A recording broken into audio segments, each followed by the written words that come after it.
One last question, Joseph, if I may. There are many derelict leaders of African countries. Let me just pick the Aunt Sally, the president of Cameroon, who's been the president for 40 years, who is a walking zombie, a corpse, who lives in France, comes back for his rigged elections.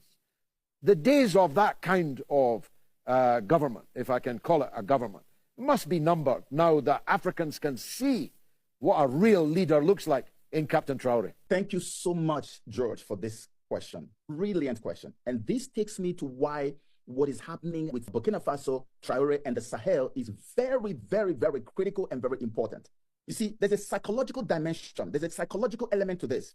The psychological element is that if Africans continue to see what Ibrahim Traoré is doing, first of all, let's start from Mali. So the psychological element played a lot of roles in what happened in Mali. When Mali broke with the colonial powers, everybody expected that they were going to Assimi Goïta was going to be taken out of the way within just a matter of weeks or 1 month, because this is what we're used to. Psychologically, we have resigned to that fate, and that didn't happen. And so the boldness for Burkina Faso to happen was there, and so Burkina Faso happened. And when that happened and nothing happened, Niger Republic also happened. You see what is going on. Now, let's come to the economic dimension. The economic dimension is that Africans are now beginning to look at what is going on there. These countries, especially Niger, Burkina Faso, we were told were the poorest in the world. All of a sudden, we're hearing and seeing the economic index coming out from these places. They are looking so good. Now, the population in all the other African countries are suddenly going to begin to wonder, why is it that these people with the meager natural resources they have are able to do so much, and you guys are here telling us stories every day, sending pundits to television and radio stations to come and tell us why we should be as poor as we are today? Look, for instance, what the guy you mentioned in Cameroon, 42 years, George, 42 years in power.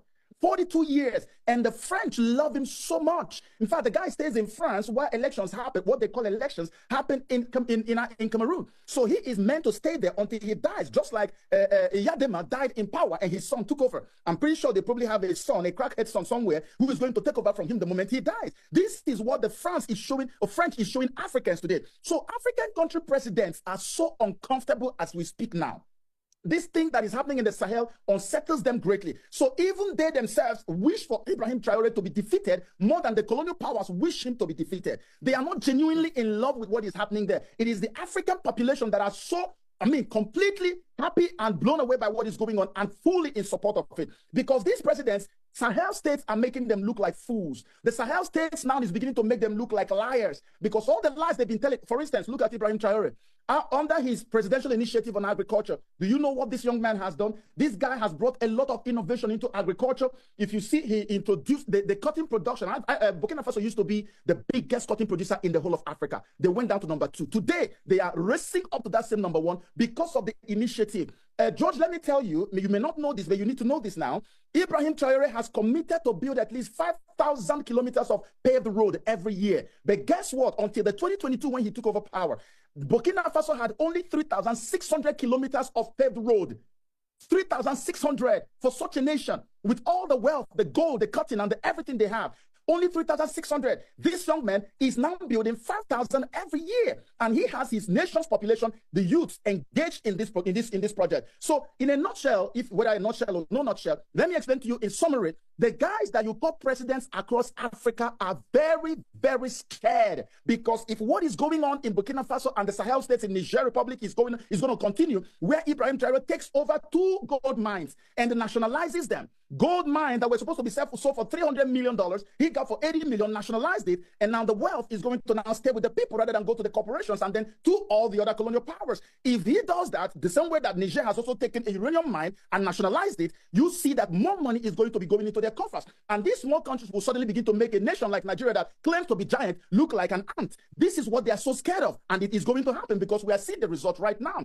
I'm telling you that these guys are very, very, very uncomfortable, and we could care less. All we want is let Africa be free. Let's come into an equal agreement. If you want to have business with me, discuss with me. Look at the guy called Yahya Jammeh, the former president of Gambia. I have a real life video because there's a video I put out in 2019 on my YouTube channel, Joseph Okechukwu. It is called the Gang of 1884. If you look at that video, I have a real life video testimony from Yahya Jammeh talking about why they removed him from power. George, these guys were promising him that the petroleum and all the gold and everything in his country, that they were about to take it over and mine it, and that he was going to be given 5% royalty from it. 5%. And the guy was like, are you crazy? And they told him, Mr. President, you should be happy we are offering you 5%, because there are not more than 3 African countries that actually get more than 3% royalty. And I can tell you Nigeria is probably one of them.